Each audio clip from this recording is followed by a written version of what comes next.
Reiz mācītājam vaicāja, kā lai orientējas tik lielā informācijas plūsmā.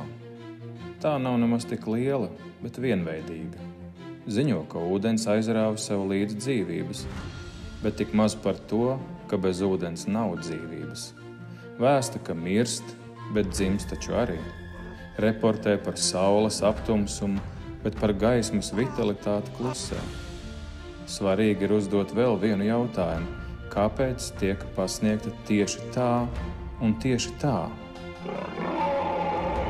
Tas viss, lai tevi uzturētu pastāvīgās bailēs, kas paralizē un lai tu nedzirdētu svarīgāko vēsti par viņu.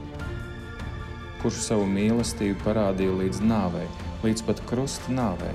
Viņš augšām cēlās un joprojām māca mīlestību pret visiem, taisnību un bezgrēcību.